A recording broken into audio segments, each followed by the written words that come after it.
మిత్రులకు నమస్కారం. రేడియో రాంబాబు ఛానల్కి స్వాగతం. ఇవాళ గోదావరి సినిమా గుర్తుంది కదా. 2006 మే 19న వచ్చిన సినిమా 2024 మే 19 నాటికి 18 సంవత్సరాలు పూర్తి చేసుకున్న సినిమా. గోదావరితో నాకు ఒక ప్రత్యేకమైన అనుబంధం ఉంది అనుకుంటాను. బికాస్ గోదావరి సినిమా వచ్చిన సమయంలో నేను ఎఫ్ఎం రెయిన్బో ఛానల్ని చూస్తున్నాను. శేఖర్ కమ్ముల్ గారికి రేడియో అంటే చాలా అభిమానం.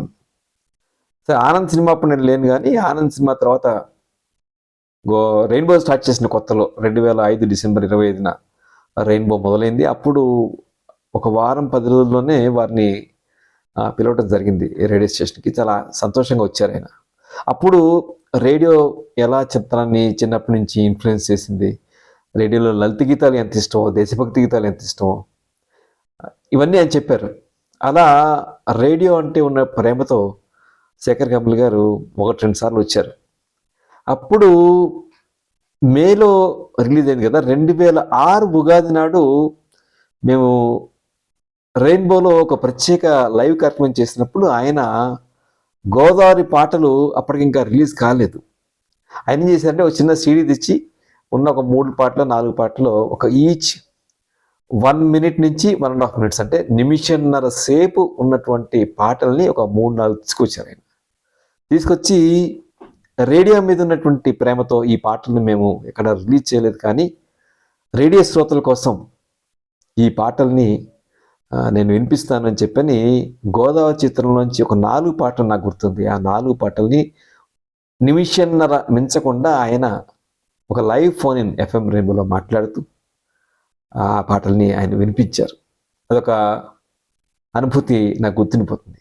తర్వాత గోదావరి ఆడియో రిలీజ్ చేసినప్పుడు ఆయన మాకు అప్పుడు ఏం చేశారంటే ఒక స్పాన్సర్ ప్రోగ్రాం కింద మేము వెళ్ళాం. సో దాన్ని కాస్త రికార్డ్ చేసి ప్రసారం చేసినందుకు స్పాన్సర్ ప్రోగ్రాం కొంత ధర ఉంటుంది, అది కమర్షియల్ ప్రోగ్రాం కాబట్టి దానికి ఆయన ఆ డబ్బులు చెల్లించి ఒక 15 గంట సేపు ఆడియో లాంచ్ మీద ఒక చిన్న ప్రోగ్రామ్ని మమ్మల్ని చేయనిచ్చారు. అట్లా గోదావరి బాగా గుర్తుండిపోతుంది నాకు. ఆ తర్వాత నేను గోదావరి సినిమా రిలీజ్ అయినప్పుడు నాకు తెలిసి సంధ్య 35mm వచ్చినట్టుంది ఆ సినిమా. నేను సెకండ్ షోకి వెళ్ళాను 2వ రోజు. వెళ్ళినప్పుడు ఇట్లా వెళ్తున్నాను చెప్పాను శేఖర్ కమ్ముల్ గారికి. అది నాకు ఒకసారి ఆడియన్స్ ఏమనుకుంటున్నారో చెప్తావా అని అడిగారు ఆయన. సరే, నేను ఇంటర్వ్యూలో ఫోన్ చేసి చెప్పాను, అవును గోదావరి సినిమాలో ముఖ్యంగా మీరు సృష్టించేటువంటి కుక్క పాత్రకి చాలా బ్రహ్మాండమైన రెస్పాన్స్ ఉందండి. నాకు తెలిసే ఆ వాయిస్ ఇచ్చింది మీరే అనుకుంటా, చాలా బాగుంది. కుక్క క్యారెక్టరు ఒక డైలాగ్ చెప్పంగానే జనాలు చప్పట్లు కేరింతలు అనగానే ఆయన చాలా పొంగిపోయారు. సో అది గోదావరి సినిమా సంబంధించి నాకున్న కొన్ని జ్ఞాపకాలు. గోదావరి చిత్రం ఆయన మాటలు చెప్పాలంటే ఆయనకి అందాల రాముడు ఆయన మీద చాలా ప్రభావం చూపించింది. అందాల రాముడు చాలా ఇష్టం ఆయనకి. మాకు ఆ ఇంటర్వ్యూ చెప్పారు. అంటే అప్పుడు ఇంకా సినిమా రిలీజ్ కాలేదు. అందాల రాముడు స్ఫూర్తితో, ఒక ఇన్స్పిరేషన్తో నేను గోదావరి సినిమా తీసుకుంటాను అని చెప్పి అన్నారు. అందుకనే గోదావరి చిత్రం ఆయన సరే, బహుశా ఆయన తర్వాత చిత్రం లీడర్కి ఒక పొలిటికల్ బ్యాక్గ్రౌండ్ ఆ సినిమాలో మనకు కనిపిస్తుంది. హీరో ఒక రాజకీయ పార్టీలో చేరటం, రాజకీయ పార్టీలో బయటకు రావటం, ఇట్లా కొన్ని నచ్చక ఇలాంటివన్నీ ఉంటాయి దాంట్లో. బహుశా అది ఒక బేసిస్ ఏమో అని చెప్పి అనిపిస్తుంది. గోదావరి చిత్రంలో అనేక పాత్రలు మనకి కనిపిస్తాయి. ఆయన క్యారెక్టర్స్ అన్నిటిని ఒక చోట మనం చేరుస్తారు. పాత్ర స్వభావాన్ని కూడా ఆయన పాటల ద్వారా పరిచయం చేస్తారు. అందులో ఫస్ట్ పాట మనసా గెలుపు నీదేరా, మనిషై వెలిగి పోవేరా, తలుకుల తారల్లో వెలుగుల ధారల్లో అని చెప్పి చూపించినప్పుడు హీరో హీరోయిన్లు అంటే ఎవరి దారిని వాళ్ళు వెళ్తున్నప్పుడు ఒక పాత్రను మనం చూపిస్తారు, ప్రధాన పాత్రల్ని. అందులో ప్రతి నాయకుడు కాదు కానీ ఒక ముఖ్య పాత్ర ఉంటుంది. సో ఇతను హీరోయిన్ ఎవరో అడితే డబ్బులు దానం చేసేస్తుంది, ఇతను డబ్బులు దానం చేస్తాడు ట్రాఫిక్ సిగ్నల్ దగ్గర.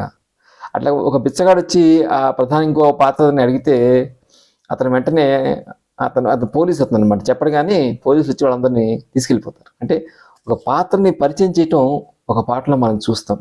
నాకు ముఖ్యంగా గోదావరి ఇప్పటికీ కూడా గోదావరి పాటలు అన్నీ కూడా ఇంకా మనసులో అనండి అట్లా మారి మోగుతూనే ఉంటాయి ఆ పాటలు. ఆ పాట వేటూరి అంటే ఇంకొక గురుభావన శేఖర్ కమల్ గారికి. అందుకనే గోదావరి చిత్రంలోని పాటలన్నీ కూడా చాలా బాగుంటాయి. నేను చూస్తే ఆయన సాహిత్యం ఎంత బాగుంటుందండి. ఉప్పెంగలే గోదావరి ఊగిందులే చేలోవరి రామచరితకే భూదారి మాసీమకే చీనాంబరి అని చెప్తూ కొన్ని కొన్ని పాటలు గుర్తుండిపోయే వాక్యాలు ఉంటాయి. లోకం కాని లోకంలో ఏకాంతాల వలపు అంటే నేను అడిగాను, లోకం కాని లోకం అని అన్నారు, ఏమిటి మీ ఉద్దేశం అడిగాను శేఖర్ కమల్ గారిని. లోకం కాని లోకం అంటే వాళ్ళేమి మీకు ఇంట్లోనూ రోడ్డు మీద లేరు కదా, ఒక పడవ ప్రయాణంలో ఉన్నారు. అది కానీ నా ఉద్దేశంలో నేను వేటూరు గారికి చెప్పినప్పుడు ఆయన లోకం కాని లోకంలో ఏకాంతాల వలపు అనేటువంటి మాట వాడారు అని చెప్పన్నారు. అలాగే మనసా వాచ నిన్నే వలచ అనే పాట ఆల్ ఇండియా రేడియోలో ప్రసారం అయ్యేటువంటి వైష్ణవ జనత అనేటువంటి భక్తి గీతం ఉంది. ఆ భక్తి గీతం ఆధారంగా ఉంటుంది, మీరు గమనించండి ఒకసారి. వైష్ణవ జనత వింటే మీకు తెలుస్తుంది. అందులో ఆ పాటలు చూడండి వేటూరు ఎంత బాగా రాశారు. మనసా వాచ నిన్నే వలచ నిన్నే ప్రేమించా అని నాయకుడు అంటే నాయిక నన్నే మరిచా నీకై జీవించా, ఆ మాట దాచా కాలాలు వేచా. ఎంత మాట అండి, కాలాలు వేచా అంటాడు. అప్పుడు నడిచా నీ నీడలా అంటుంది నాయిక. అలాగే హీరోయిన్ ఇదే పాటలో చూడండి, కన్నీరైన గౌతమి కన్నా తెల్లారైన పున్నమి కన్నా మోగైపోయా నేనిలా అని చెప్పడం గొప్ప భావన. ఇట్లా ప్రతి పాటలోనూ నాకు అనిపిస్తుంది. రామచక్కని సీతకు అరచేత గోరింట ఇంత చక్కని చుక్కకు ఎవరు నీ మొగుడంట అంటే ఆ పాట కూడా పిక్చరేషన్ చాలా బాగుంటుంది. అందులో చుక్కనడిగా దిక్కునడిగా చెమ్మగిల్లిన చూపునడిగా నీరు పొంగిన కనులలోన నీటి తెరలే అడ్డు నిలిచి అని ఒక అద్భుతమైన సాహిత్యం. ఇట్లా చాలా పాటలు, ఇంకా అందంగా లేనా అసలేం కానా అనేటువంటి పాట కానీ, అలాగే ఇందులో మనసా గెలుపు నిద్ర అనేటువంటి ఒక స్ఫూర్తి గీతంలా ఉంటుంది. అందులో దేవుడైనా రాముడైనది ప్రేమ కోసమే కదా, ప్రతి జీవితం వెలుగు నీడలా బొమ్మలాటే కదా అని చెప్పి వేటూరు అంటారు.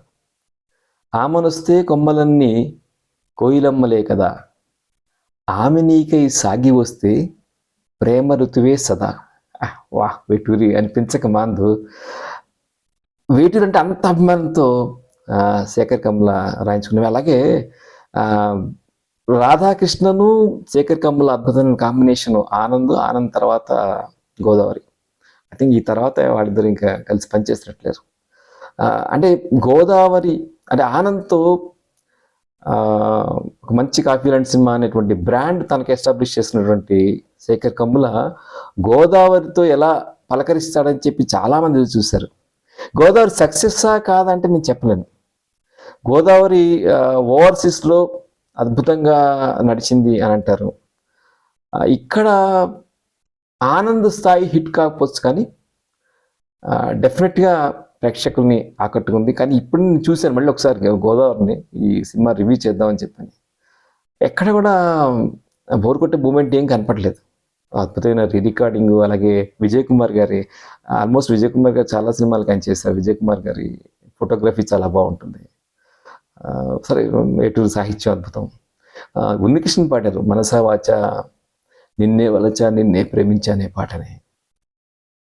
అలాగే సునీత కమలిని ముఖర్జీ ఆనంద్ సినిమాలో తను చేసినప్పుడు వాయిస్ తనే ఇచ్చింది, గోదావరి సినిమాలో తనే ఇచ్చింది. సుమంత్ కూడా నాకు తెలిసి తనకి అక్కినేని సుమంత్కి ఒక గుర్తుండిపోయే సినిమా గోదావరి. బహుశా తనకి చాలా సటిల్ పెర్ఫార్మెన్స్, అంత ఓవర్ ప్లే లేదు, అంటే అండర్ ప్లే లేకుండా ఒక సటిల్ పెర్ఫార్మెన్స్ గోదావరి సినిమాలో మనకు కనిపిస్తుంది. చింతామణిగా కెప్టెన్ చింతామణి, తనికెళ్ళ భరణి కానీ, ఇవన్నీ నాకు ఆయన అందాల రావుణ్ణి ఏ విధంగా కొన్ని క్యారెక్టర్స్ దాంట్లో ఉన్నాయో దాదాపుగా అదే విధంగా గోదావరి సినిమాని తీర్చిదిద్దుకుంటూ వెళ్ళారేమో అని చెప్పి అనిపిస్తుంది. గోదావరి సినిమా వచ్చిన తర్వాత ఆయన FM రెయిన్బోలో లైవ్ కూడా వచ్చారు. అప్పుడు కూడా చాలామంది ఆయన మెచ్చుకున్నారు. సో అక్కడక్కడ హైదరాబాద్ మనకు కనిపిస్తుంటుంది. బహుశా ఒక దాదాపు 18-20 ఏళ్ల క్రితం హైదరాబాద్ ఎలా ఉందో మనకి గోదావరి సినిమాలు కనిపిస్తుంది. తక్కువ అనుకోండి, బట్ పాపికొండల మీద ఒక గోదావరి అనుభూతిని ఆ రోజుల్లో వెండి తెరపై మీద ఒక పెద్ద సినిమా హాల్లో చూడటం అనేది ఒక గొప్ప అనుభూతి. నేను 2-3 సార్లు చూశానని చెప్పి నాకు గుర్తుంది ఆ సినిమా. అయినా ఒకసారి మళ్ళీ గుర్తు చేసుకోవటం సార్ చూశాను.